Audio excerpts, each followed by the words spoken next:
reporting on the games you love by people who love to game. The MMO Reporter Network. You're logging into your favorite game, grinding out some gear. A couple of points added to your stats, and you have a virtual beer. Max level is pretty cool, but I'll remind you here, my friend. These games are not about the goal, it's about the journey and not the end. You're listening to MMO Reporter, brought to you by Audible.com. Get a free audiobook download at audibletrial.com/MMO Reporter. And by Doghouse Systems. Choose your weapon with Doghouse Systems.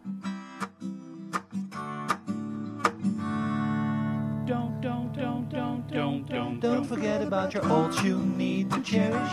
Each and every little character you've got, no matter what level they're at. Don't forget about your ults you need to cherish. Each and every little... Hello everyone and welcome to another episode of MMO Reporter. I'm Chris. Oh wait, no I'm not. Not even a little bit. I'm Chris. Bill. I'm Chris. No. I want to be Chris. No, you can't be Chris. I want to be Chris. I called Chris. No. Yeah. You're always Chris. No, I'm not actually. That's kind of the definition of it. This is actually Bill. Chris has the boogie woogie flu, so it's just going to be Layanor and myself running the show tonight. How are you doing, Layanor? I am doing real well. It's the B&L show. The B&L show. I feel, yeah.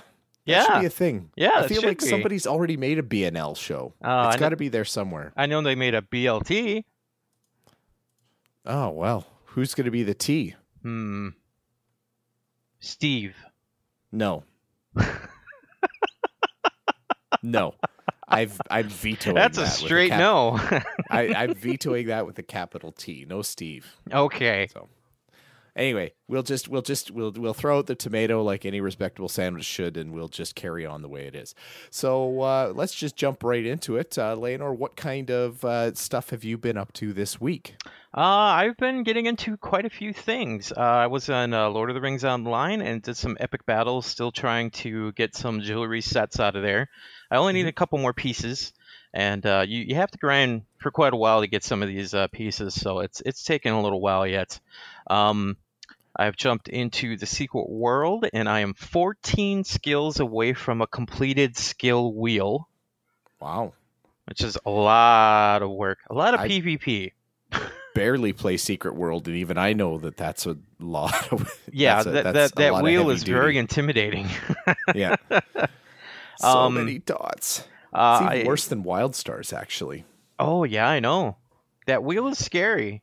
Mm-hmm. And then when you get like halfway through the wheel, you find out that there's like other wheels. Mm-hmm. We won't even get into that.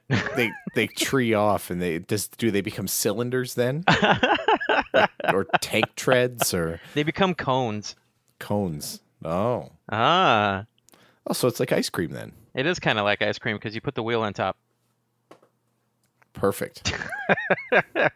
I've been playing Dark Souls on my YouTube channel, and that is so much fun. I am loving that game.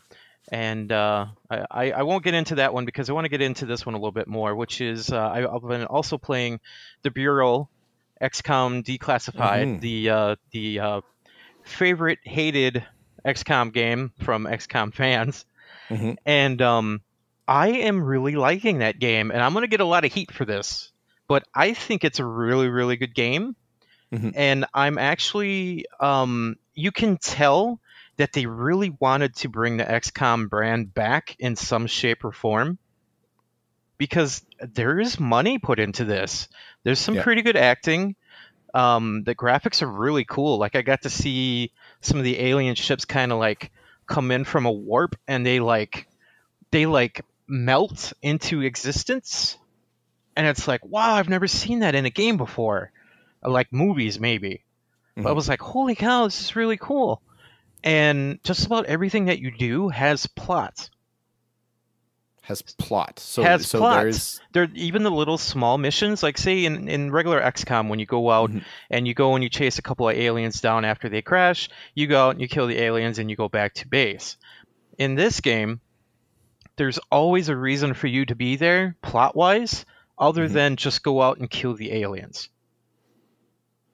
So your captain always tells you about stuff that's going on in the area. He's telling you, he's cracking some jokes about, like some of the buildings in the area, stuff like that. It's all very plot-driven. It's really cool. So would you say that it's starting to mix kind of a Mass Effect with a turn-based first-person shooter system then? Or like what's if you had to mash two games together to explain XCOM Bureau, what would you mash? I would mash the first Mass Effect together with the NPC helpers that you get from Dragon Age. The end. Oh, okay. I see what you did there. Yeah. Layanor's smart today. Oh, well played. It's a lot of fun. If anybody ever sees the game that doesn't already have hate for it for almost trying to make XCOM into a shooter game, pick it up because the game's usually on sale for like $250 or something like that. That's the reason why I picked it up. Oh yeah, sure enough. I just did a quick look at it. It's almost 2 years old now, actually. So we're bleeding edge here at MMO Reporter this week. That's good. And the last thing that I did was I've been playing the Firefly Online on my tablet. And the actual game is not out yet, but you're able to go into kind of like a small map of Firefly universe and do some missions. And it's just like click on a few planets here and there and gather some cash. Well, the cash builds up and builds up and builds up. And when the game actually comes out, you're going to be able to use that cash in-game.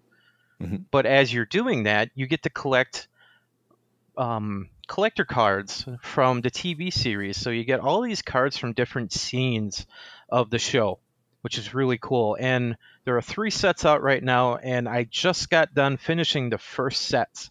And I'm very close to finishing the second set of the cards. So I'm pretty happy with that. Are the cards going to be game relevant when it leaves closed beta or when it's actually released? As far as I know, no, the cards aren't going to be. They're not going to be a part of the game at all. But if you do finish some of the sets, you do get items in the game. Like the second set is a captain's chair for your ship, so your captain can sit down on a chair. I don't know. I think he'll get a chair, but apparently this one's better. You will be able to. The first set, which I just finished, is Jane's hat. So if any fans of the show know what Jane's hat is, you earn that, and one of your characters can wear Jane's hat in the game. I'm trying to remember if Captain Mal had a chair in Firefly. I don't think he did. Because that was, I mean, it was an excellent ship, but it wasn't the luxury model. No. So no, it was a mess hall, an engine, a whole bunch of barracks, and a pilot area in the front. I don't think he had a chair. I think he was always standing. Actually, and in that vein too, just talking about Firefly Online, the videos that are coming out of the Con Man Indiegogo project are out now. I got my email and my code and everything. I haven't actually sat down and watched it yet because I've been out and about, but that's out there too. So we've got 2 different avenues of Firefly fixes for people this week. Yeah, that's supposed to have all of the main cast of Firefly in it, in some shape or form. I guess like some of them are in the background. Some of them are there's some cameos in there. Yeah, it's Alan Tudyk and Nathan Fillion are the 2 main actors in the show. As well as other supporting casts in that. But they've really gone back and done a lot of cameos and homages. Like the whole thing is an homage to Firefly. And no, actually, an homage is probably not the word. Probably more like a kick in the junk to the people who actually canceled Firefly, I think is the actual intention. But anyway, I'm looking forward to watching that. So we'll sit down and check that out. Okay, Brown Coat Bill, what did you do this week? Oh, brown coat. I like that. My week was actually pretty simple. For most of my week, I actually spent it camping in the frozen north, because camping in October in a tent is the thing that you do. What? It is. Yeah. What? It was glorious. I slept when I woke up, I had frost on my stuff. What stuff? Not like my stuff. Your stuff. Like my wallet and my keys and Frozen stuff. berries? Yeah. No, it wasn't frozen berries. Okay. No, it was good. So I did that. I was out there for about 4 days camping, and that was great. But when I got back, I actually sat down and played a little bit of Guild Wars 2, and I'm really in kind of tidy up mode for Guild Wars 2 right now. I need this expansion in my life like now. I'm so tired of waiting for it. I've got the hype train is real, and it's starting to I don't know. Do hype trains ever slow down because they've just been running for so long? No. Oh, okay. Well, apparently this isn't a hype train. It's more like a hype bungee cord or something.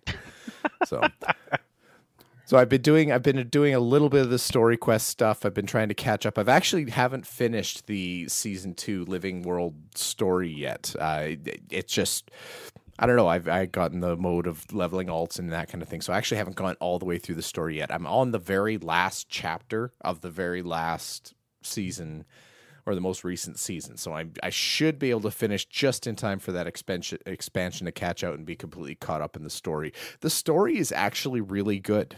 The Living World story in Guild Wars 2 gets so much flack for being cheesy, and actually it gets more flack really for being slow and slow releases and that kind of thing.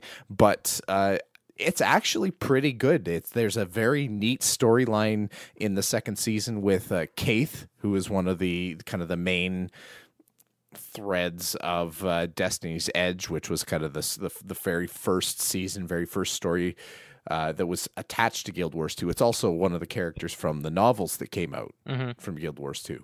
And it's actually a really neat story. It's not your typical Mary Sue type story that the good guy does good things and the bad guy does bad things.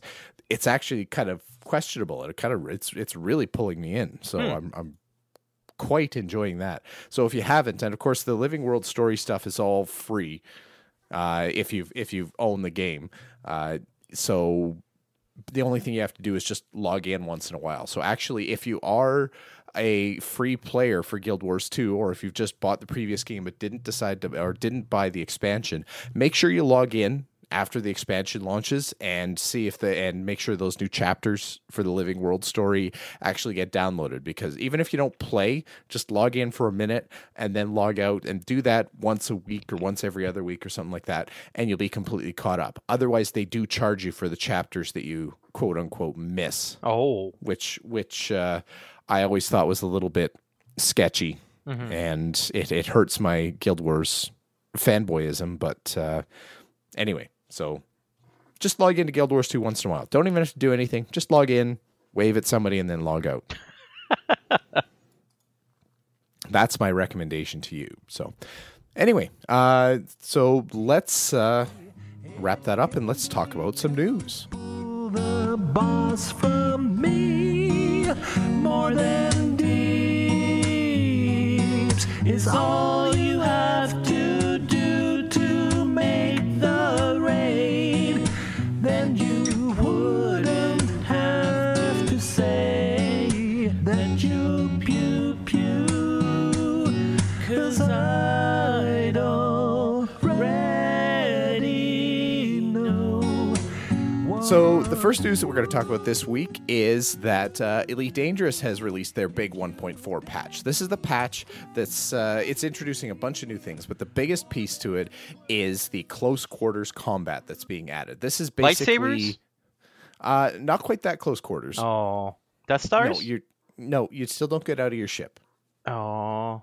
It's a little close. It's closer than Death Stars, but not as close as lightsabers. Oh, well, that sounds promising. Yeah, right in the middle there. So yeah, this is basically the arena combat. So previously, PvP combat in Elite Dangerous was very difficult. It was hard to coordinate. It was hard to find other players, and it was hard to find other willing players. There was not really a method to get like-minded PvPers into the same space and just let them go at each other. So you had a lot of non-consensual PvP, a lot of people trying to escape or get out of it. It really spawned a bad phenomenon in Elite Dangerous of what they called combat logging, which is basically if you get pulled out of space travel by somebody who wants to fight and hitting Alt F4 and closing your game. And it's just about, you know what, I'm not even going to swear just because Chris is going to have a hard enough time editing. It's just about the bleepiest thing you could possibly do in Elite Dangerous. It's just a jerk maneuver because there's just nothing you can do. It completely ruins the immersion of the game. And right. It's a bug they can't really get rid of. Because what are you going to do? You're going to make it against the rules to close the game. Well, but it should make you explode. They've fixed this. They fixed this in Mortal Kombat X, where people were pulling the cord out when they were just about to get killed, and a fatality was going to be, when they were just about to lose, they would pull the cord, and it would their rank would stay where it was because they didn't lose. Mm-hmm. So what they did was they put it in so two things. They put it in so you automatically lose when you pull the cord, and secondly, for the person who's still playing, you do an automatic fatality on them with whatever attack you just did. It's very satisfying. It's called disconnecting fatality or something like that. The words even come up on the screen. It's awesome. Cool. And I think just if you go through the community, though, for Elite Dangerous, it's not so much the technical capability to combat log or anything like that people are really out. It's very much the etiquette of it. It's kind of wrecking a potentially cool encounter for somebody else because you didn't feel like having your ship blown up. Mm-hmm. And having to pay an insurance thing, which is kind of the whole point. Basically, you're just trying to duck out of the only risk that there is in the game. Yeah, so exactly. It's completely anyway. So this is hopefully going to be scratching the itch for those people who want to be able to actually find combat with each other. So you could check that out. We'll have the patch notes are massive for this. There's a ton of other features. They've added new ships. They've added the Imperial Eagle, which is going to be kind of the existing Eagle is a very quick light combat ship that's made for speed and agility, and that probably is going to play in quite nicely with close quarters combat. There's a couple other ships there that the Federal gunship and the Federal assault ship, which I don't believe are quite as nimble, but I actually don't know about them. I have to look up their stats on that. But anyway, they've added some other balancing stuff, a couple new mission types and that kind of thing. Check out the show notes if you're keen. They're huge. There's tons of stability fixes and like this is a very much it looks like the biggest thing is bug fixing. Even though the big feature, the headline feature is the close quarters combat. The other note that's, I don't know if it's just a coincidence or if it's planned, but Elite Dangerous is now out on Xbox One as well. So and I think you can buy that. It's actually quite cheap. It's like $38 US on Xbox One. So, I mean, you have to play with a console pad, which I tried actually when the game came out, and it just wasn't good. It's a game that just desperately wants a flight stick. I played it with the controller, but I set it up so I could do both. I set it up so I could move around and do a few things with the controller, but still be able to access panels and other things from the keyboard, because it just makes more sense that way. And that seemed to be pretty good.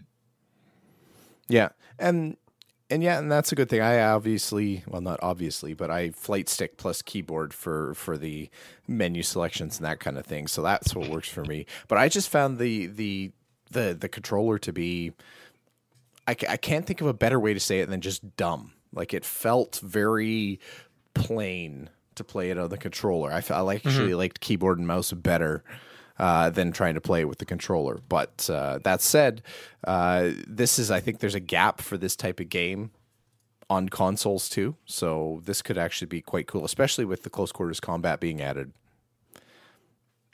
That's very console-y type play. I looked up the Mortal Kombat 10 term for the thing that I was talking about. It's called a quitality. A Okay, that's not bad. Quitalities in Elite Dangerous, that could be okay. I think that would well, it might be too drastic for the game. I think they should at least be like like your ship should be damaged or something like that, at least when you log out during combat. Like, at least. Yeah, and I'm pretty sure that's the case. Like, if you do, I've never combat logged, so I wouldn't know. Right. But I gotta believe that there's at least damage taken, and you may even explode and have to go back to your base if you're not quick enough with your combat log.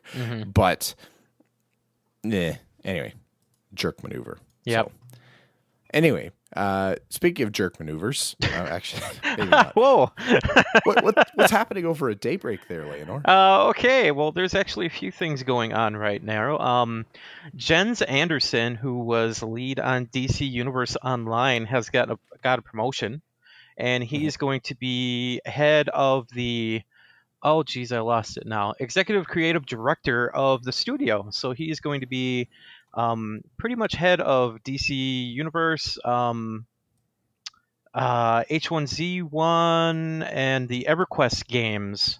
And what the big story out of this is, they actually said, I don't know if he did or not, I got to look at the article again, but they actually said that they have a new IP in the works.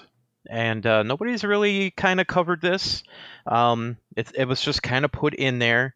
And because of this show, I remember hearing way back a long time ago, I think last year, Smedley said something about, I remember Harry talking about this. He said that, Smedley said in a Twitter message something about Star Wars Galaxies, and something about like how he misses how that game worked, and he was going to try and do something to have those players come to a new game or something like that. And Harry went nuts, hoping that, it was going to be maybe something like Star Wars Galaxies.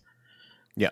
Yeah, I remember that conversation, and it's interesting though, but it's curious to me that they're working on new IP. And I mean, I guess a company's got to be working on something new all the time, because if you're not moving forward, you're standing still, and if you're standing still, you're just falling behind. But I mean, they've got EverQuest Next, which is just banging on the door that needs to be released, and the three other games. I mean, Daybreak is still also a very new company too. Yeah, I mean, they're obviously spawned out of SOE that was around forever, but it's still a new thing. So I'm it's curious that they're working on new IP. It's interesting because obviously there's a big clamor for the type of game that Star Wars Galaxies was, that kind of sandboxy environment that's challenging and deep and sci-fi. And sci-fi. So obviously it's not going to be Star Wars, because I don't know. Maybe it's not obvious. Yeah, it could be. It's technically possible, isn't it? Yeah. Although I wouldn't bet on it. It seems like Star Wars is probably going to be too expensive for Daybreak to jump onto. What with movies That starting to come that out could soon. be. Maybe it'll be Battlestar Galactica.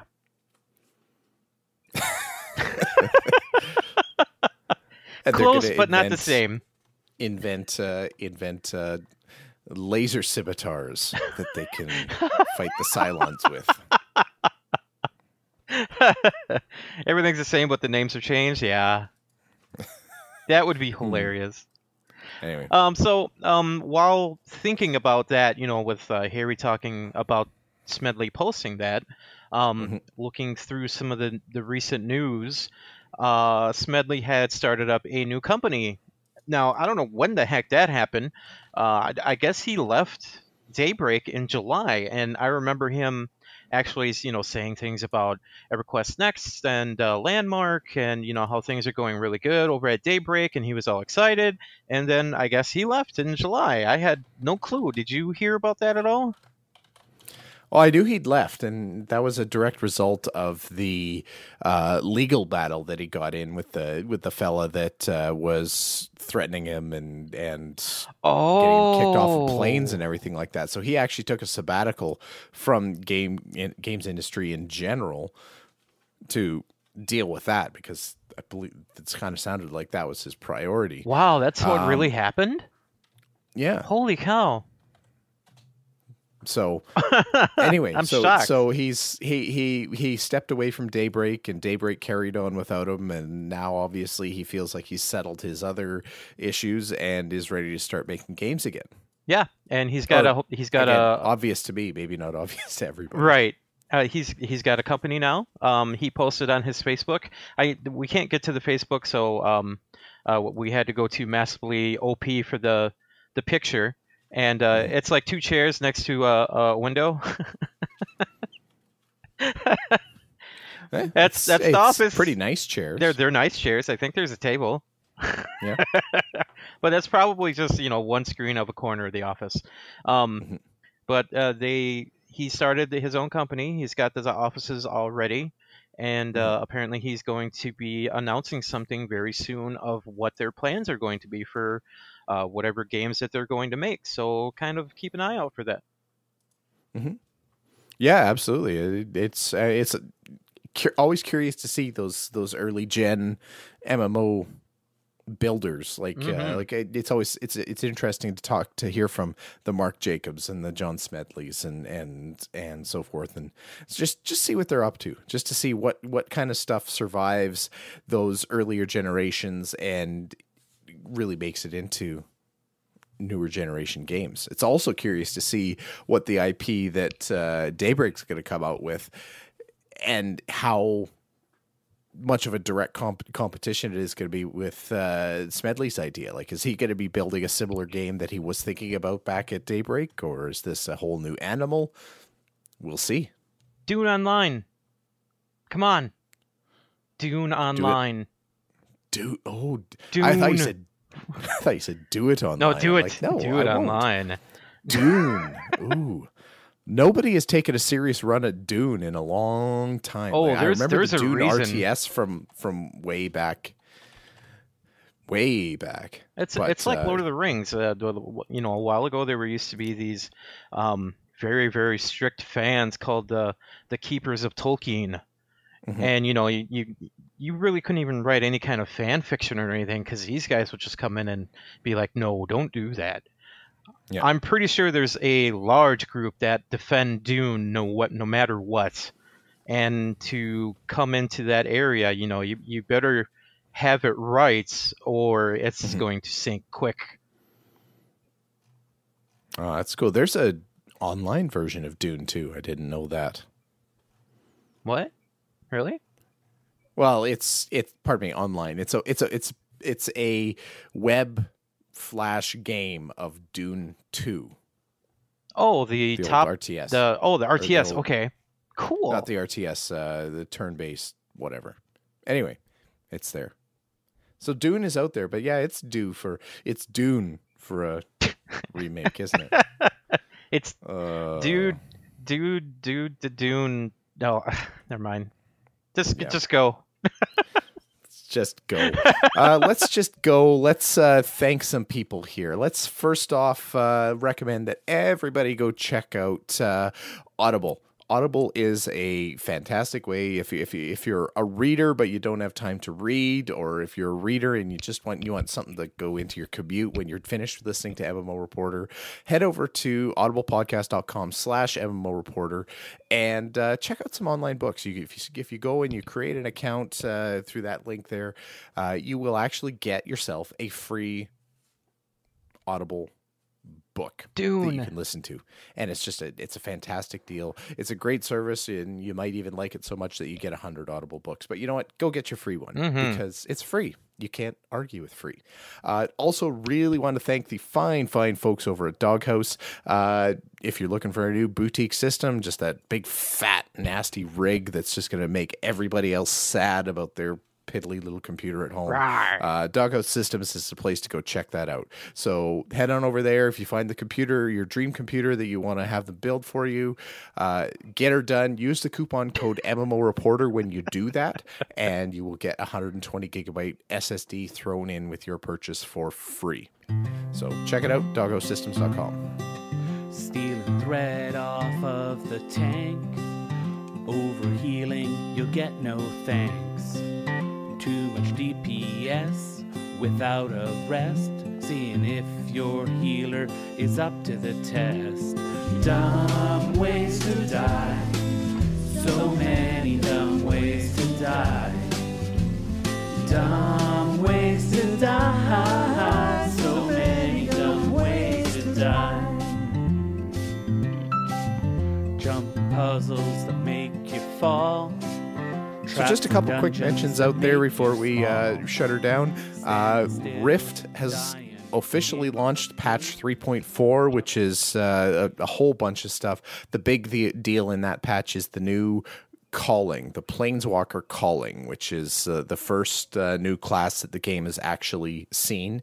When I say class, if you don't know Rift, it's a huge class tree of a whole bunch of different configuration options. It's long and short, it's a big deal. Check it out if you're interested. The Planeswalker is a pay thing. So if you're a free-to-play player, you'll have to unlock the Planeswalker by dropping dollars. But other than that, there's a new zone, there's a new raid. It's probably worth checking out. What do you think? Are you gonna fire up Rift and see if you can figure out what you can actually play and what you can't? We've been kind of talking about playing Rift lately, so possibly. The classes are a little bit confusing, though, when it comes to those trees, so I don't know exactly if I'm going to be buying this class right away or not. Think about it. The way I try to think about it is that you've got your calling, and everything else is almost like a spec line. Okay.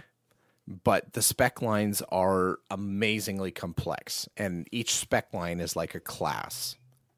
So you can do a pretty like basically you build up your class of choice, and you'll have more abilities than you can ever possibly use. So the customization that you do really comes through. It's very complex.